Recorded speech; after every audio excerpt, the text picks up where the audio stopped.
It started like any other team meeting. Coaches reviewing plays, players locked in, the offense walking through third down packages. Routine stuff, until it wasn't. According to multiple sources inside the building, the tension between Kevin Stefanski and Shedeur Sanders had been simmering for weeks. But this was the boiling point. Midway through the meeting, Stefanski reportedly questioned Sanders' decision-making on a 3rd and long rep against the scout team. He didn't just critique the execution, he challenged it, loudly, directly, personally. That's when everything unraveled. Words were exchanged, voices escalated, and then Shedeur stood up. He didn't argue, he didn't defend himself. He reached down, took off his playbook wristband, dropped it on the table, and said 4 words that sent chills through the room. "I'm done with this." Before anyone could react, he was out the door. Stefanski followed, yelling for him to come back. Position coaches scrambled. Players sat frozen, unsure whether to stay silent or step in. But Shedeur didn't slow down, not once. He walked straight out the front doors, grabbed his keys, and drove off. The entire facility watched from the windows. Nobody said a word. Some stared in disbelief. Others pulled out their phones, already knowing this moment would go viral within minutes. It wasn't just a flare-up, it was a declaration. Shedeur had officially walked away from the team, the system, and, depending on who you ask, possibly even his NFL future. This wasn't just another disagreement between player and coach. It was deeper. It was personal. And inside the Browns facility, everyone knew things had changed forever. But what happened next made the situation even worse. The moment Shedeur Sanders stepped out, the Browns facility turned into a pressure cooker. Inside, head coach Kevin Stefanski was livid. According to team staff, his voice shook with fury. This wasn't a quiet disappointment or a coach keeping things behind closed doors. This was a full-on eruption. He called an emergency staff meeting within minutes. Sources say it wasn't a calm breakdown of what happened. It was a scorched earth tirade. Stefanski allegedly told assistants, "Anyone else isn't all in, walk out now.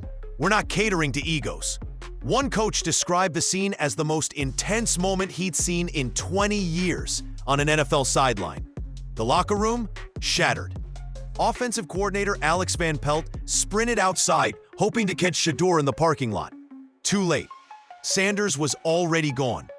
Players gathered at the windows. Receivers, especially those who had built chemistry with Sanders, were furious. One reportedly confronted Stefanski right there in the hallway, demanding answers. Offensive linemen looked torn between supporting their head coach or backing their quarterback. Defensive leaders stayed quiet, but behind the scenes, concerns about locker room stability were spreading fast. "This place felt broken by lunch," one player said anonymously.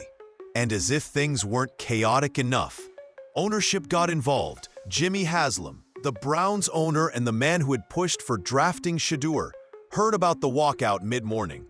His response? One word: unacceptable. What followed was absolute chaos behind closed doors, and it forced the Browns into a situation where every single person in power was scrambling, because walking out was one thing. What Sanders did next made it clear. Hours after Shedeur Sanders walked out, head coach Kevin Stefanski stepped in front of the media, and what should have been a standard press conference quickly became something else entirely. From the moment he took the podium, it was clear this wasn't just damage control. This was pressure leaking through every word. "We've done everything to support him," Stefanski said, jaw tight, eyes narrowed. "But at some point, you have to put the team first. That's non-negotiable." It sounded calm on the surface, but behind that professionalism, his hands clenched the podium, knuckles white. His voice cracked slightly when asked about Shedeur's frustrations. And although he never said Sanders' name directly, every reporter in the room caught the subtext. When asked if the coaching staff was too hard on Sanders, Stefanski's composure slipped. Just for a second.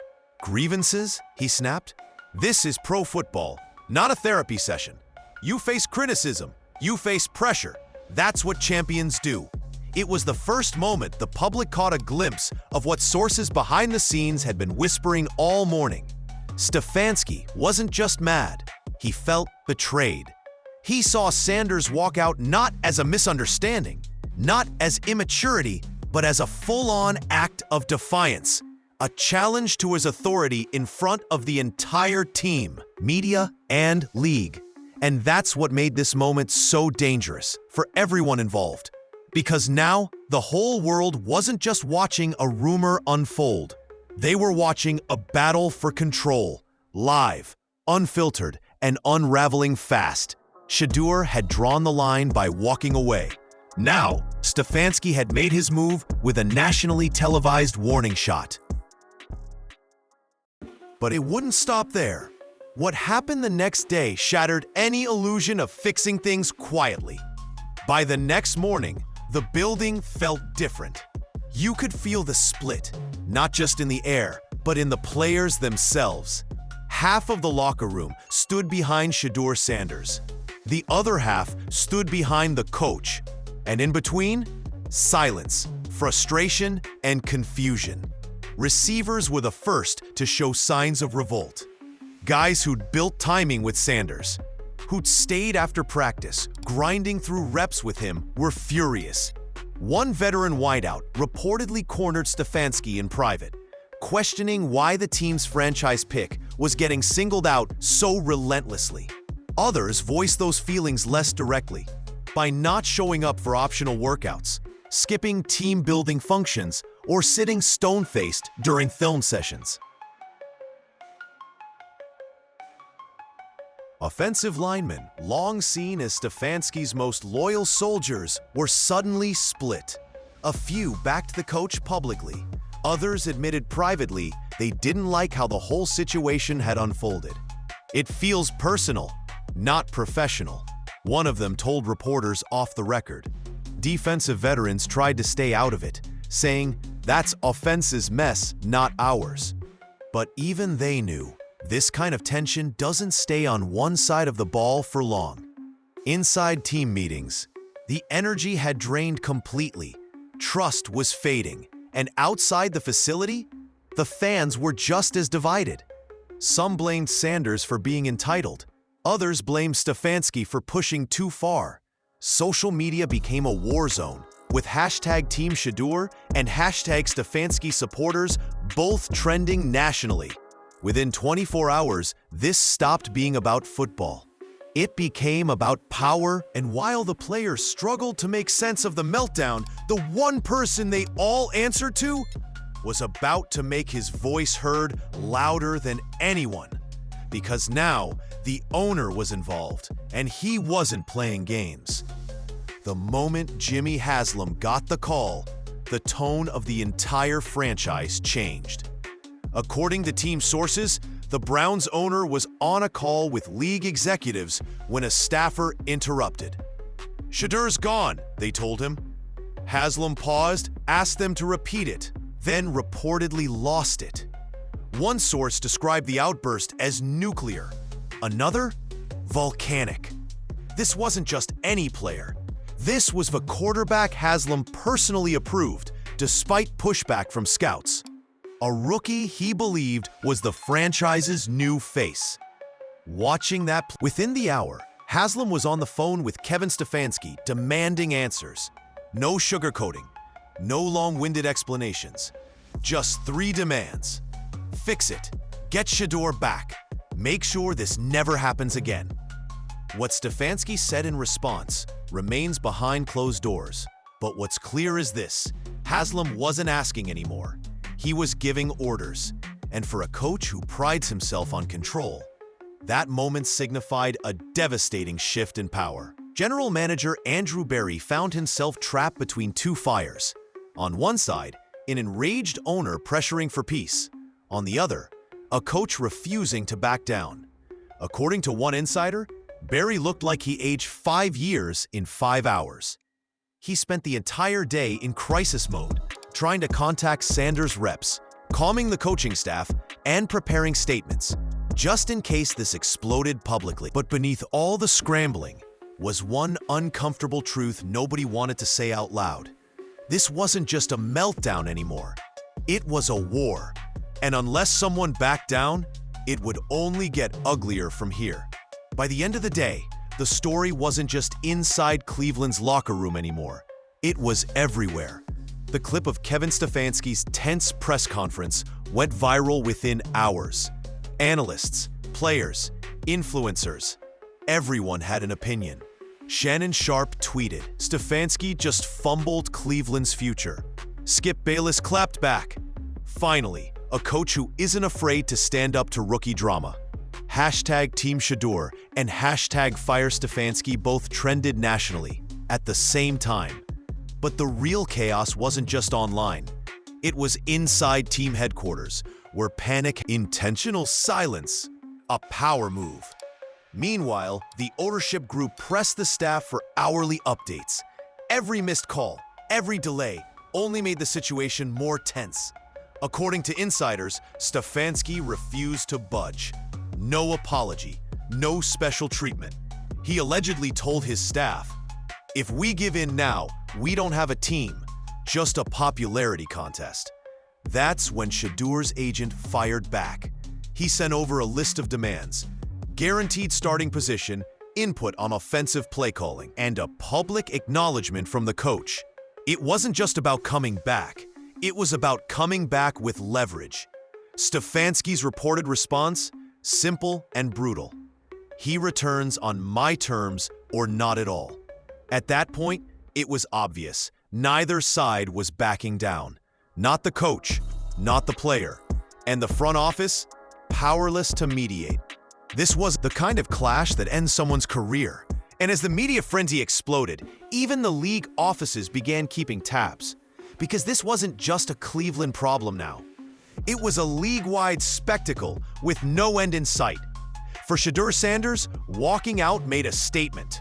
But staying out? That's where the real danger begins.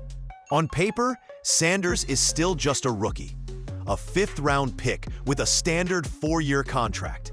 Heavy on promise, light on protection. That means walking away comes with real consequences, not just drama. According to league insiders, if Sanders refuses to return, the Browns could hit him with daily fines, suspend him without pay, even go as far as voiding the guaranteed portions of his deal. It's all legal, it's all enforceable. But here's the flip side. Doing that would destroy any, and the Browns know that. Because if they go full hardball to prove a point, they don't just lose a player. They risk every young rookie watching how they treat their own talent. It sends a message. Challenge us, and you're done. And in today's league, that mindset can backfire fast. So what's the alternative? If the Browns cave, hand Shedeur the keys, make public apologies, restructure the offense around him, Kevin Stefanski's authority evaporates. His voice in the locker room becomes background noise. Every player sees it. Every future conflict becomes harder to control. It's a no-win situation. Either protect your coach and lose your quarterback, or save your quarterback and lose the locker room. And every day this standoff drags on, the stakes rise, pressure builds, and the entire front office walks. The problem is, neither side thinks they should be the one. And that's why this battle isn't near ending. In fact, it's only about to explode further. This situation stopped being just a team dispute a long time ago. Now, it's something bigger, a collision between two completely different football worlds. On one side, you've got Kevin Stefanski, old school, structured, believes in chain of command, team-first mentality, and paying your dues. In his system, titles are earned, not handed out. Leadership is built slowly through consistency, not social media followers or highlight reels. Then you have Shedeur Sanders, a modern-day quarterback built for the digital age. Fast, confident, media-savvy, and used to being the focus. He doesn't just play ball. He knows neither side is wrong. But when they clash, it gets ugly. And inside the Browns' locker room, that divide is becoming impossible to ignore. Younger players, particularly those joining the league with the same instant impact expectations, relate to Shedeur. They see discipline turning into unnecessary control. They see Stefanski's coaching style as outdated, rigid, and controlling. To them, Sanders isn't quitting. He's resisting a system that never respected his voice in the first place. But the veterans, they're torn. Some believe in structure, in holding young players accountable. They see Sanders' exit as disrespectful, a red flag that undermines every hour they've put into that locker room building trust. Even fans mirror that split. Younger fans are overwhelmingly backing Sanders, citing culture shift, respect, and player empowerment. Older fans side with Stefanski, defending tradition, discipline, and the weight of the jersey itself. This isn't just a breakdown between player and coach. This is a philosophical war, and it's threatening to take down the entire franchise with it. Because when cultural values are on the line, football stops being just a game. From the outside, it might look like Cleveland just has a quarterback problem. But inside NFL circles, this is being viewed as something much bigger, a full-blown organizational crisis. GMs, scouts, team execs, they're all watching. And according to multiple sources, some are stunned at how quickly this spiraled, but not entirely surprised. This is exactly why quarterback evaluation goes deeper than arm talent. One NFC executive said, "You're not just drafting players anymore. You're drafting personalities." Another exec wasn't as subtle. They put a rookie with a national spotlight under an old-school coach who doesn't bend and just expected it to work. This is textbook dysfunction. Inside the Browns front office, chaos is now protocol. Andrew Berry, the general manager who once backed both Stefanski and Sanders, finds himself completely boxed in.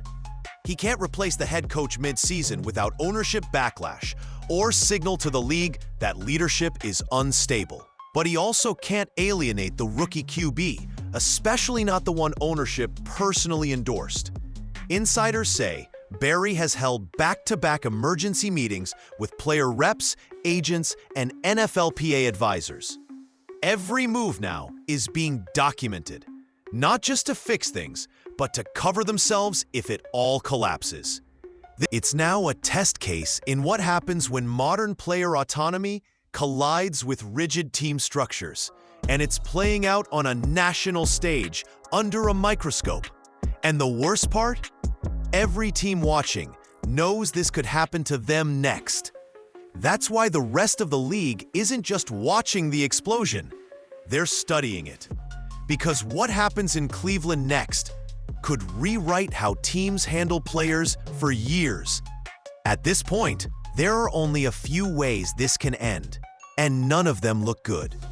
Scenario 1, Shedeur returns quietly. The team meets privately.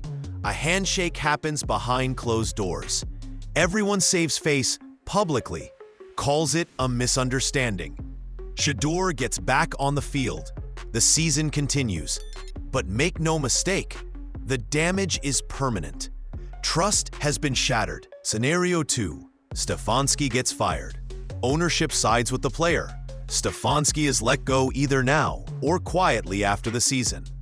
A new coach is brought in to rebuild culture around Shedeur Sanders. But that sends a message to the entire league. The players run the show in Cleveland. Coaches lose credibility. Leaders become cautious. And suddenly, every young star expects the same power.